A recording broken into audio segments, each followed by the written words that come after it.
അപ്പോൾ ഗൈസ് അങ്ങനെ നമ്മൾ കൽക്കി 2898 AD എന്ന് പറയുന്ന സിനിമ കണ്ടു. ഇന്ന് ഉച്ചക്കാണ് കണ്ടത്. അപ്പോൾ റിവ്യൂ ഇടാൻ കുറച്ച് ലേറ്റായി.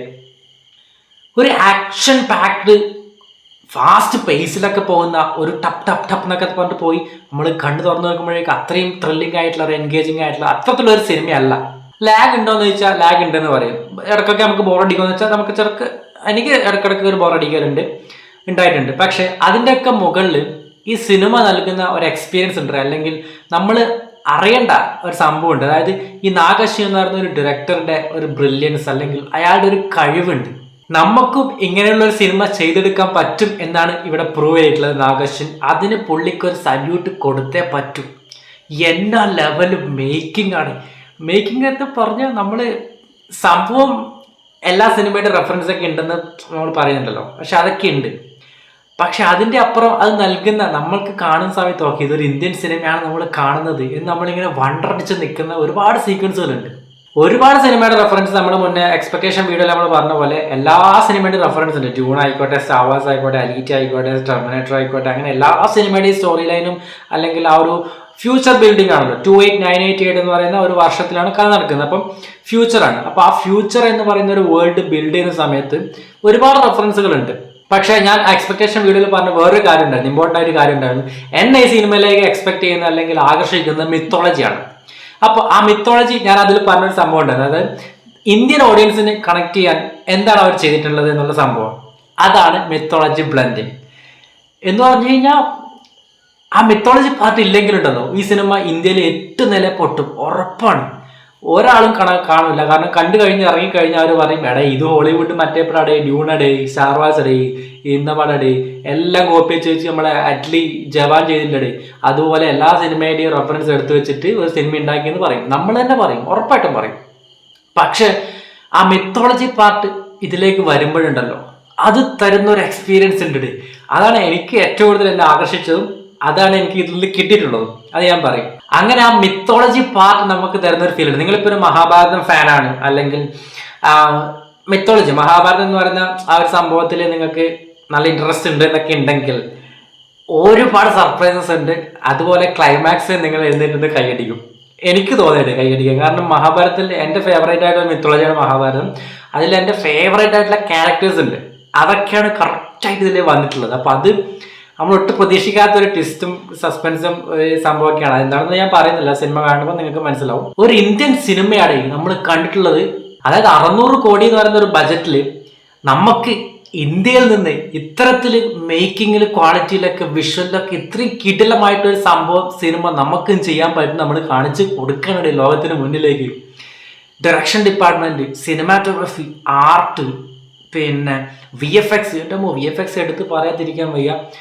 അമ്മാതിരി ലെവലിൽ എന്ന് വെച്ചാൽ നമുക്ക് അരോചകമായിട്ട് തോന്നുന്ന കുറച്ച്, അത് നമ്മൾ പൊട്ടിൽ തേങ്ങ ഇടുന്നത് പോലെ ചെറിയ സമയത്തുണ്ട് നമുക്ക് ചെറുതായിട്ടും തോന്നുന്നത്. പക്ഷെ അത് ഒഴിച്ചു നിർത്തിക്കഴിഞ്ഞാൽ ആർട്ടും പ്രൊഡക്ഷനും ആ ഒരു വേൾഡ് ബിൽഡിങ്ങിൽ നടത്തുന്ന സംഭവങ്ങളും എന്തൊരു മൈന്യൂട്ട് ഡീറ്റെയിലിംഗ് ആണെന്ന് അറിയോ. ആ ലെവലിൽ ഡീറ്റെയിൽ ചെയ്തിട്ടാണ് അവർ ചെയ്തിരിക്കുന്നത്. അതിന് സല്യൂട്ട് സല്യൂട്ട് സല്യൂട്ട്. പുള്ളിയുടെ വിഷൻ, ഡയറക്ടർ എന്ന് പറയുന്ന ആ നാഗശ്വൻ്റെ വിഷൻ എന്ന് പറയുന്നത് വേറെ ലെവൽ. നമ്മൾ 500 കോടിക്ക് എടുത്തു വെച്ചിരിക്കുന്ന ഒരു അപരാധമൊക്കെ നമ്മൾ കണ്ടതല്ലേ ആദിപുരുഷൻ എന്നൊക്കെ പറഞ്ഞിട്ടുള്ള സംഭവം. ആ ഒരു സ്ഥലത്ത് ഈ 600 കോടി കൊടുത്തിട്ടുള്ള ആ പൈസ മുഴുവൻ 110% പുള്ളി കൃത്യമായിട്ട് യൂട്ടിലൈസ് ചെയ്തിട്ടുണ്ട്. 110%. അപ്പം അത്തരത്തിൽ പണി അറിയാവുന്നതിൻ്റെ കയ്യിലാണ് പ്രൊഡ്യൂസേഴ്സ് കൃത്യമായിട്ട് അവർ അറിഞ്ഞിട്ട് പൈസ കൊടുത്തിട്ടുണ്ട്. ആ വിശ്വാസം പുള്ളി നിലനിർത്തിയിട്ടുണ്ട് എന്നുള്ളത് 100% ഉറപ്പ്. നിങ്ങൾ സിനിമ കാണുമ്പോൾ മനസ്സിലാവും. ഞാൻ പറയുന്നത് ബാക്കിയുള്ള സിനിമയുടെ ഒക്കെ റെഫറൻസ് ഇല്ല എന്നുള്ളതല്ല, എല്ലാത്തിൻ്റെ റെഫറൻസ് ഉണ്ട്. നമ്മളിപ്പോൾ നേരത്തെ പറഞ്ഞ പോലെ തന്നെ എല്ലാ ഇംഗ്ലീഷ് സിനിമകളുടെയും റെഫറൻസ് നമുക്ക് ചിലപ്പോൾ തോന്നും. പക്ഷേ ഇത് നമ്മളൊരു അവഞ്ചർ ലെവലിലോ, എൻഡ് ഗെയിം ലെവലിലോ, മാർവൽ സിനിമകളുടെ ലെവലിലോ ഒക്കെയുള്ള VFX എന്നല്ല ഞാൻ പറയണത്. പക്ഷെ ഈ ഒരു ബജറ്റിൽ നിന്നുകൊണ്ട് അതിപ്പോൾ ഈ 600 കോടി നമുക്കറിയാം. പ്രഭാസിന്റെ 250 കോടിക്ക് മുകളിൽ റെമൻഡേഷൻ ഉണ്ട്. അമിതാഭ് ബച്ചൻ, കമൽഹാസൻ, ദീപിക തൊട്ട് എല്ലാവർക്കും 80 കോടിക്ക് മുകളിൽ മിനിമം റെമൻഡേഷൻ ഉണ്ടാവും. അപ്പം അതൊക്കെ കഴിച്ച് ബാക്കി മേക്കിങ്ങിന് വേണ്ടി, അല്ലെങ്കിൽ VFXനും പോസ്റ്റ് പ്രൊഡക്ഷനൊക്കെ വേണ്ടി, ആർട്ടിനൊക്കെ വേണ്ടി എത്ര പൈസ ചിലവ് കിട്ടിയിട്ടുണ്ടാവും നമുക്ക് ഊഹിക്കാം. ആ ഒരു പൈസ നിന്നുകൊണ്ട് ആ അത്രയും ചെറിയൊരു പൈസ നിന്നായിരിക്കും ചിലപ്പോൾ ഇവർ ഇങ്ങനത്തെ ഒരു സംഭവം ഉണ്ടാക്കി വെച്ചിരിക്കുന്നത്.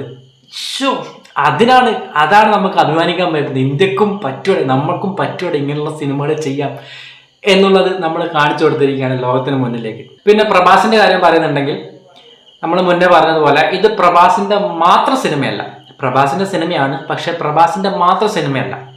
അതിൽ വരുന്ന ഓരോ ക്യാരക്ടേഴ്സിനും കൃത്യമായിട്ടുള്ള ഒരു സ്പേസ് ഉണ്ട്, കൃത്യമായിട്ടുള്ള ഒരു ക്യാരക്ടറൈസേഷൻ ഉണ്ട്. അതിനുള്ള സ്പേസ് കൊടുത്തിട്ടുണ്ട്. എല്ലാവർക്കും ക്യാരക്ടറൈസേഷൻ ബിൽഡ് ചെയ്യാനുള്ള സ്പേസ് ഉണ്ട്, പെർഫോം ചെയ്യാനുള്ള സ്പേസ് ഉണ്ട്, എല്ലാം കൊടുത്തിട്ടുണ്ട്.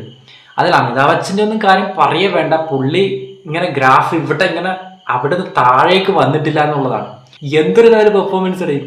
പുള്ളിക്ക് ആക്ഷനാണ് കൂടുതലുള്ളത്. പുള്ളിയുടെ അങ്ങനെ ക്യാരക്ടറിന് കൂടുതലായിട്ടും ഡയലോഗ്സ് കുറവാണ്, ആക്ഷൻസ് ആണ് കൂടുതലായിട്ടുള്ളത്. അപ്പം അതൊക്കെ കിട്ടില്ല പോലെ കൊറിയോഗ്രാഫി ചെയ്തിട്ടുണ്ട്. അതിലൊക്കെ വേറെ ലെവൽ സംഭവമാണ്. നമ്മൾ നേരത്തെ മുന്നേ പറഞ്ഞതുപോലെ പ്രഭാസിന്റെ മാത്രം സിനിമയല്ല, അതിന് ഇമ്പോർട്ടൻസ് കൊടുത്തിട്ടുള്ളത് ആ ഒരു സിനിമാറ്റിക് യൂണിവേഴ്സിന്റെ ആ ഒരു സ്റ്റോറിക്ക് തന്നെയാണ്. സ്റ്റോറി ലൈനാണ് ഏറ്റവും കൂടുതൽ ഇമ്പോർട്ടൻസ്. അതറിഞ്ഞുകൊണ്ട് തന്നെയാണ് അവർ അമിതാഭ് ബച്ചനെയും കമൽഹാസനും ഒക്കെ കൊണ്ടുവന്നിട്ടുള്ളത്. കാരണം അവരുടെയൊക്കെ ക്യാരക്ടേഴ്സിന്റെ ഒരു ഇമ്പോർട്ടൻസ് ആ ഒരു സ്റ്റോറിക്കാണ് വരുന്നത്. അപ്പോൾ പ്രഭാസിനെ മാത്രം കോൺസെൻട്രേറ്റ് ചെയ്ത് പുള്ളിയുടെ ഒരു വൺ മാൻ ഷോ അങ്ങനെ ഒന്നും അല്ലടേ. കൃത്യമായിട്ട് പറഞ്ഞു കഴിഞ്ഞാൽ ആ ഒരു സ്റ്റോറി ഉണ്ട്, അതായത് അതിന് പുറകിലുള്ളൊരു സ്റ്റോറി. ആ സ്റ്റോറിയാണ് ഡ്രൈവ് ചെയ്യുന്ന ക്യാരക്ടേഴ്സിന്. അപ്പോൾ അത് കൃത്യമായിട്ട് ഡയറക്ടർ അറിഞ്ഞിട്ടാണ് ഓക്കെ ഇന്നയാളെ കൊണ്ടുവരണം, പക്ഷെ പ്രഭാസിന്റെ മാത്രമല്ല, ഈ മറ്റയാളെ കൊണ്ടുവരണം, പക്ഷെ അമിതാഭ് ബച്ചൻ്റെ മാത്രം കഥയല്ല. എല്ലാവരും പെർഫോം ചെയ്തോ എന്ന് പറഞ്ഞിട്ട് കൃത്യമായിട്ടുള്ള സ്പേസും ക്യാരക്ടറൈസേഷനൊക്കെ കൊടുത്തിട്ടാണ് അത് 3 മണിക്കൂർ കൊണ്ട് അങ്ങനെ ഒരു പടം പറഞ്ഞു തീർത്തിരിക്കണത്. അതാണ്. പിന്നെ കമൽഹാസന്റെ ഇതിലുള്ള പോർഷൻ എന്ന് പറയുന്നത് വളരെ കുറച്ചുള്ളടേ. പുള്ളി വില്ലനാണ്, ഒരു സുപ്രീം യാസിക് എന്ന പേര് മറന്നുപോയി, അങ്ങനത്തെ ഒരു വില്ലനാണ്. അതിന്റെ സംഭവങ്ങളൊക്കെ സിനിമ പാർട്ട് തീരുന്നിടത്താണ് കമൽഹാസന്റെ തുടക്കം എന്ന് പറയുന്നത്. പുള്ളിക്ക് ഇനി അഴിഞ്ഞാടാനുള്ളതൊക്കെ സെക്കൻഡ് പാർട്ടിലേക്ക് വരാനുള്ളതേ ഉള്ളൂ. പിന്നെ ഇത് സെക്കൻഡ് പാർട്ടിൽ തീരുമെന്ന് എനിക്കറിയില്ല, കാരണം സിനിമാറ്റിക് യൂണിവേഴ്സ് എന്നൊക്കെയാണ് അവർ കാണിക്കുന്നത്. കൽക്കി സിനിമാറ്റിക് യൂണിവേഴ്സ് കണ്ടിന്യൂസ് എന്നിട്ടാണ് ലാസ്റ്റൊക്കെ കാണിച്ചത്. അപ്പോൾ അതൊരു മാത്രമല്ല, ഇത് ഒരു പാർട്ടിൽ പറഞ്ഞ് തീരാൻ പറ്റില്ല. കാരണം നമ്മൾ പറഞ്ഞ പോലെ, പക്ഷെ കൃത്യമായിട്ട് പറഞ്ഞു കഴിഞ്ഞാൽ ഒരു 3 മണിക്കൂറിൽ കൃത്യമായിട്ട് തീർക്കുകയും ചെയ്യാം. പുള്ളിയുടെ ആ ഒരു കോൺസെപ്റ്റ് ആണ് എനിക്ക് ഭയങ്കരമായിട്ട്, അതായത് ആ ഒരു ഫ്യൂച്ചറിസ്റ്റിക് വേൾഡിലൊരു കഥ പറയുന്നു, ആ കഥയിലേക്ക് മഹാഭാരതം ബ്ലെൻഡ് ചെയ്യുന്നു.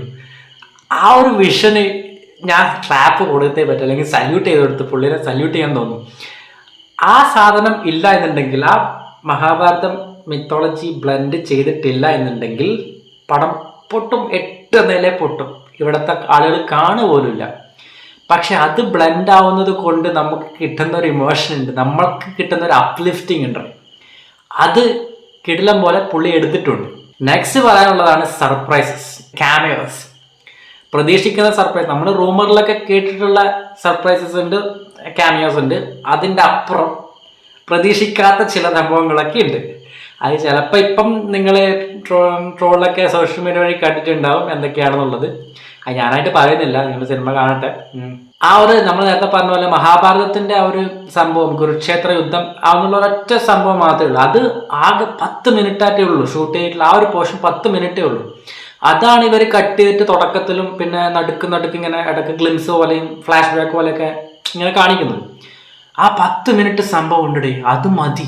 അതാണ് നമ്മളുടെ കൾച്ചറിലേക്ക് ബ്ലെൻഡ് ചെയ്തിട്ടുള്ള ഒരു സാധനം, മിത്തോളജി, മഹാഭാരതം. നിങ്ങൾ മഹാഭാരതത്തിലെ ഫാൻ ആണെങ്കിൽ, മഹാഭാരതം നിങ്ങളുടെ ഫേവറേറ്റ് ആയിട്ട് മിത്തോളജി ആണെങ്കിൽ, അതിലുള്ള ക്യാരക്ടേഴ്സൊക്കെ നിങ്ങളുടെ ഫേവറേറ്റ് ആണെന്നുണ്ടെങ്കിൽ നിങ്ങൾക്ക് സർപ്രൈസസ് ഉണ്ട്, പ്രതീക്ഷിക്കാത്ത സർപ്രൈസസ് ഉണ്ട്. പക്ഷെ അതിൻ്റെ ആ ഒരു ക്ലൈമാക്സിലൊരു സംഭവം ഉണ്ടേ, അത് മുന്നേ ഒരു സൂചന അവർ തന്നെ ഇങ്ങനെ തരും. അപ്പം ആ ഒരു സൂചന ഡയലോഗ്സ് വഴി കിട്ടിയപ്പോഴേ ഞാൻ പ്രതീക്ഷിച്ചു, ഓക്കെ ഇത് അയാളെ തന്നെ ആയിരിക്കും. അങ്ങനെ തന്നെയാണ് വന്നിട്ടുള്ളത്, അതൊന്നും ഞാൻ പറയുന്നില്ല. അത് ഒരു സർപ്രൈസിങ് എലമെന്റ് ആയിരുന്നു. പ്രഭാസിന്റെ ക്യാരക്ടർ എന്നൊക്കെ പറഞ്ഞാൽ അങ്ങനത്തെ ഒരു കോമഡി ഫ്ലെക്സിബിൾ ആയിട്ടുള്ള ഒരു ക്യാരക്ടറാണ്. ഗ്രേ ഷെയ്ഡ് ഉണ്ട്, കോമഡി ഉണ്ട്, ആക്ഷൻ ഉണ്ട്, എല്ലാം ഉണ്ട്, റൊമാൻസ് ഉണ്ട്. പക്ഷെ പുള്ളി ഡാൻസ് കളിക്കുന്നതും റൊമാൻസ് കളിക്കുന്നതൊക്കെ അനാവശ്യമായിട്ട് എനിക്ക് തോന്നി. അതൊരു പാട്ടിന് വേണ്ടിയിട്ടാണ്. അതുപോലെ ദിഷ പട്ടാനീനെ അതിന് വേണ്ടിയിട്ടാണ് കൊണ്ടുവന്നിട്ടുള്ളത്. അത് കഴിഞ്ഞ് പോയി, പിന്നെ ഒരു അഡ്രസ്സും ഇല്ലടി ആ സിനിമയിൽ. അങ്ങനെ ഒരു സംഭവം പിന്നെ ഇല്ല, അവരെന്നെ മറന്നുപോയതാണെന്ന് തോന്നുന്നു. അപ്പോൾ ഇത്രയൊക്കെയാണ് ഇതിനെക്കുറിച്ച് പറയാനുള്ളത്. സിനിമയെ കുറിച്ച് കൂടുതലായിട്ട് പറഞ്ഞ് സ്പോയിലർ ആക്കുന്നില്ല. അപ്പോൾ കൂടുതലായിട്ടുള്ള കാര്യങ്ങൾ നിങ്ങൾ സിനിമ കണ്ടിട്ട് നിങ്ങൾക്കും കണ്ടിട്ടുണ്ടെങ്കിൽ നിങ്ങളുടെ അഭിപ്രായം താഴെ വന്ന് പറയാം. സ്പോയിലേഴ്സ് ആരും പറയരുത്, ഓക്കെ? അത് തന്നെ, വേറെ ഒന്നുമില്ല, പോയി കാണാം.